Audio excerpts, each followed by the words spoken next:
Got it. Yeah, who's the expert? You can do it next time. Okay. Hi, I'm Rob Cosgrave, and this is my daughter. She's started school in last September. She's 5 years old. Sometime in 2023, she's going to go to university. She better. Her sisters will graduate sometime around 2032. So I'm kind of thinking, what's she going to do in university? What's that university going to be like? Where is it going to be? Is it going to be anywhere? Universities are all over the place. They're like cockroaches. You've got, the ones you've heard of, the big ones like Cambridge and Oxford. You've got ones like at the edges of civilization, like Mogadishu and Kabul and Gaza and all these exciting places, and ones down the road, and Nanjing, which can trace a heritage of about 4,000 years through imperial academies and so forth. There's this enormous variety of them everywhere, like the plague. And they're like the coal mines and the steel mills of the information age is how I think of them. A century ago, great powers competed building these things, dreadnoughts. Who could build more, bigger ones? Now they compete on graduates. Who can turn out more graduates? China's in the lead. We need more science graduates. Churn them out. It's like this huge thing. How did they get to be so central to our societies? Well, they kind of followed the steamships and the caravels, the conquistadors, and this European idea went global. This is a picture of an old European university. You see the guy at the top is reading a book, and there's no printing, so they're all writing it down because it's really expensive to pay a guy to copy a book. So that's how they did books. And a lot of the medieval stuff kind of got carried on and preserved in the universities. And you can see 800 years later, they're still doing the same thing. The guy is at the top, reading, talking about what's in the book, and they're sitting there, writing down or typing up what's in the book. And a lot of stuff hasn't changed. That's a strength and a weakness, it gives them a great resistance to fads, but it also means that they can be a little bit behind the curve in terms of what's actually going on. So I'm interested in looking ahead. A lot is going on, and what's going to change over the next century? What are the big trends and stuff that's going to happen, the challenges these universities are going to have to face and they're going to have to deal with to kind of get through the 21st century in one piece, to sort of get through that arch and see what's going to happen. 4 big trends that I can think of. Probably a 5th trend I haven't thought of, and one of my 4 trends is probably wrong. Distance is the first one. When my parents went to university, they had a choice of basically one.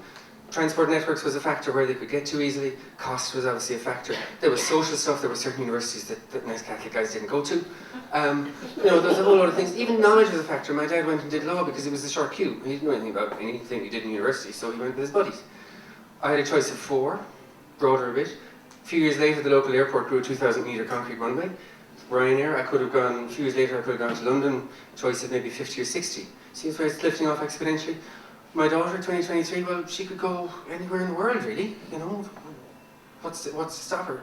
Even setting aside physical transport to places, now you've got e-learning coming on. You've got this sort of distance education. You can pick up modules from here and there. There are institutions that specialise in this remote e-learning, open universities type formats, where you do e-learning and you come on site for a week for a bit of intense stuff to meet the people. That sort of stuff. And that's really opened up and created these kind of global education institutions. The next thing, of course, would be telepresence. At the moment, it's really crude. You've got things like Second Life, which kind of fall over and a bit weird. And of course, the first thing they do in Second Life is they build the medieval lecture hall. Okay, it's prettier, but the guy's at the top, he's reading from the book, and they're all sitting in their little virtual chairs, writing down their virtual book. So it's not just the technology, but the humans, the monkey brains, have to catch up with the technology. So the world the universities are going to face, even now, as the globalization of education goes on, they're going to be competing with 17,000 now, maybe 20, maybe 30,000 universities. By the time she goes to college, she'll have that kind of choice, where I have a choice of 4, and I was just like, what am I going to fill out the CAO form? 30,000, what help? Other things are changing. Population, 6.7 billion and change now, will top out at 10 billion. Late in the century, First World is ahead of the curve on that. We're starting to stabilize our population. Even China is peaking now in terms of the population. What that means is the sort of 18 to 25-year-olds, this is Japan in about 2050, and they're sort of at the head of the curve. The 18 to 25-year-olds that universities worked with, people came in, they got the degree, they finished the degree, they graduated, goodbye, medieval dress up, have a subscribe, all you go. Those people are going to be like, they're not a growth market. If you want to grow and teach more people, you've got to teach people who have mortgages and kids and can't get here by 8 o'clock because they've got to get the kids to sleep and stuff. So instead of delivering education in great big degree-sized shipping containers, great big package, here's a BSc, junk, here's a PhD, junk, they're going to have to deliver it in little bits, just in time, just like a little package here. Not necessarily all from the same places. They're going to say, I'll take a module from here, I just need to figure out how to do this, I need to figure out how to make this PowerPoint stack pop up. The other thing that's changed is money. You didn't notice in the 20th century the world got really rich and there's this whole global middle class, which isn't here in the West. It's emerging in places like Brazil and China and India. And all these people are coming out and they're getting to a level of income where they're saying, well, we want more than, you know, basic primary school education and secondary. They're building universities as fast as they can pour the concrete. So the future of higher education is going to be defined in those places, not here. Last thing, Moore's Law, doubling of transistor power every 18 months for a price. Great, brought us all these wonderful gadgets. But look, this is an exponential, this is a log graph. Humans, we're a bit dumb, we can't grasp logs, we don't grasp growth in that way. It has huge consequences. When my daughter goes to university, she'll carry something that has as many connections and processing power as her brain.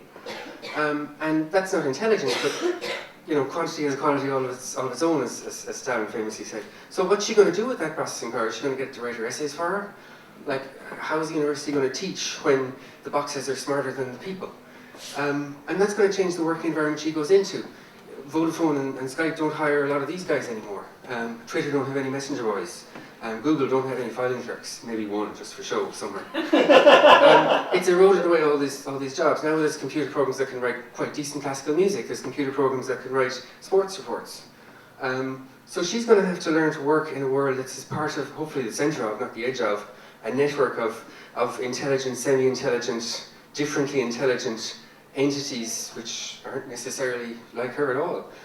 And that's very different from the world we've worked in and the world universities work in. And how are they going to educate people to work in that strange new world? My little project is called Tertiary 21. It keeps me sane between changing nappies. There's a blog, there's a Twitter. If you're interested, follow. Ask questions afterwards if you wish. And thank you very much for listening.